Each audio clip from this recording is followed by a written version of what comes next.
Bila बर' थुनलाइ आफादनि थामजिनैथि बिसान बागदुवा थान्दै बेखौ बेखेवनाय बिजनि जिल्ला बर' थुनलाइ आफादनि बोसोरसालिया जथुम्माजों लोब्बा लानानै जिल्लानि खुगा लाइसि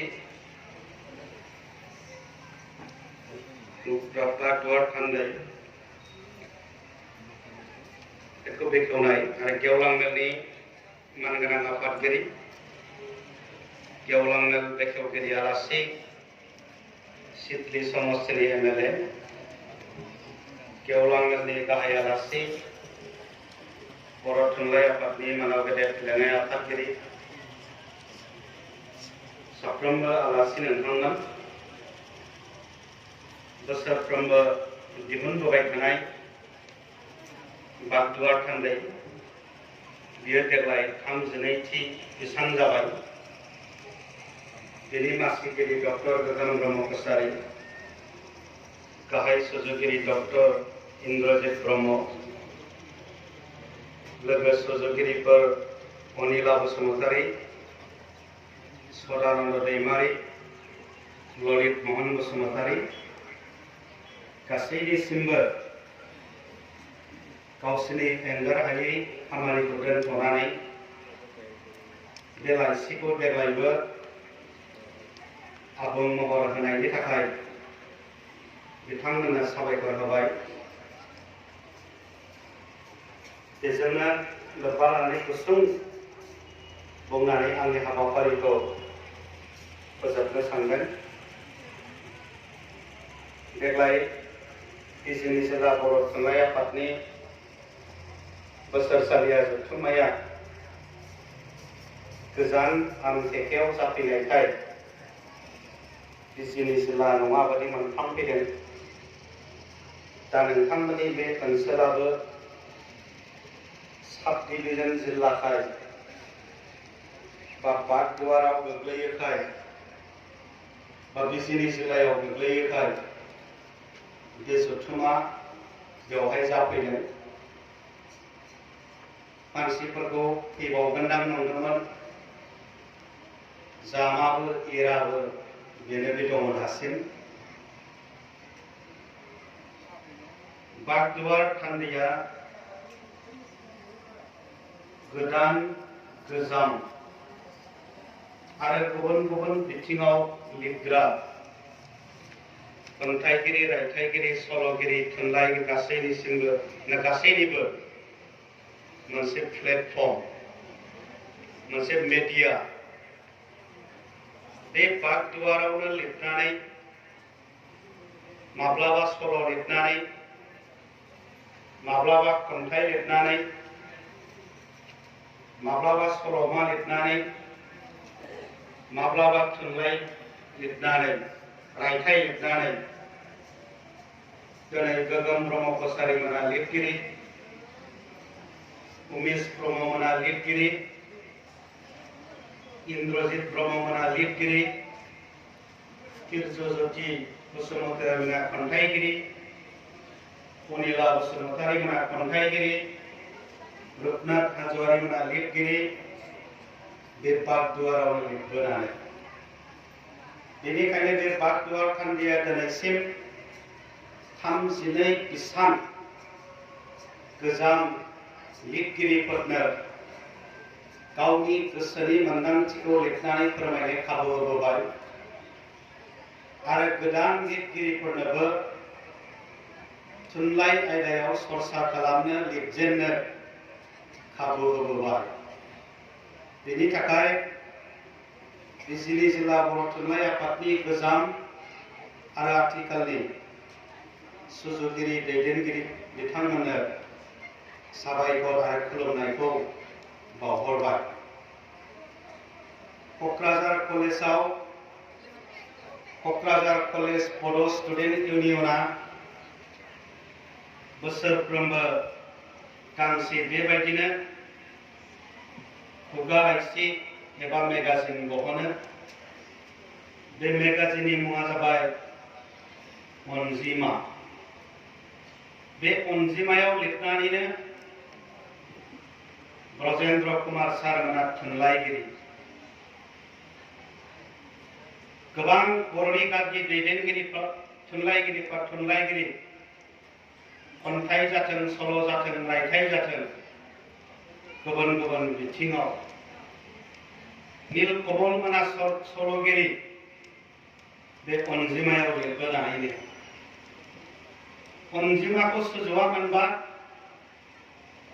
अनजिमाया खन्थाइ लिरनो खाबु होआमोनबा, अनजिमाया सुंद' सल' लिरनो खाबु होआमोनबा ब्रजेन्द्र कुमार ब्रह्म सारमोना खन्थाइगिरि जानाय नङामोन, नीलकमल ब्रह्म सारमोना सल'गिरि जानाय नङामोन। बेनिखायनो मेगाजिना थुनलाइ सुजुनायनि, थुनलाइ सोरजिनायनि मोनसे प्लेटफर्म मिडिया। दिनैबो थिग बागदुवाराबो बेबायदिनो दुलाराय बिजिनि हालामनिफ्राय साफा साफा थुनलाइगिरि सोरजिबोगासिनो दङ। बुंनाय जादों थुनलाइगिरिफोरा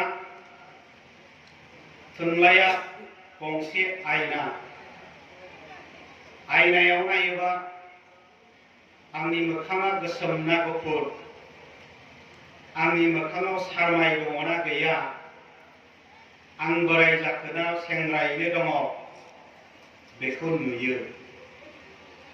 थुनलाइयावबो मोनसे हारिनि महर मुस्रि, बिनि हारिमु, बिनि आसार खान्थि गासैखौबो नुयो। जेरै जों बावलांबायमोन, सानसे समाव जोंहा भुटान हाजोनि आफाङाव, अरुणाचल हाजोनि आफाङाव रायजो दंमोन, राजा दंमोन। डिमापुर माइबङा बर' राजाफोरनि राजथावनिमोन। जों बावबायमोन, गोमालांबायमोन। बेखौ बुरखांनानै होबाय रेभारेन्ड सिडनी एंगेलमोनहा दि कसारी बिजाब लिरनायनि गेजेरजों। कसारी बुरन्जी जारिमिन बिजाब लिरनायनि गेजेरजों जों फरायबाय दि कसारी, जों फरायबाय कसारी बुरन्जी, जों फरायबाय सा सानजा कसारीफोरनि जारिमिन। बेयावसो जों मिथिबाय इउ एन सांआ चाइनानिफ्राय फैनानै कसारी रायजोआव दावबायफैदोंमोन। बावगारलांबायमोन। कमल कुमार ब्रह्म सारा नाटक लिरदों, ड्रामा लिरदों, गोदान फैसालि। बर'फ्रानो जौ अमाजों गफबनानै सानफा एफा धोरोम, राव, थुनलाइ, हारिमु गारलांजोब्बायमोन। गुरुदेव कालीचरण ब्रह्मआ सोलायनाय लाबोदों ब्रह्म धोरोम फोसावनायनि गेजेरजों। बे बाथ्राखौ लानानै नाटक लिरदों, बिनि प्लटखौ लानानै नाटक लिरदों गोदान फैसालि कमल कुमार ब्रह्मआ। बेखौ सुजुवामोनबा जों बोरै मिथिनोमोन?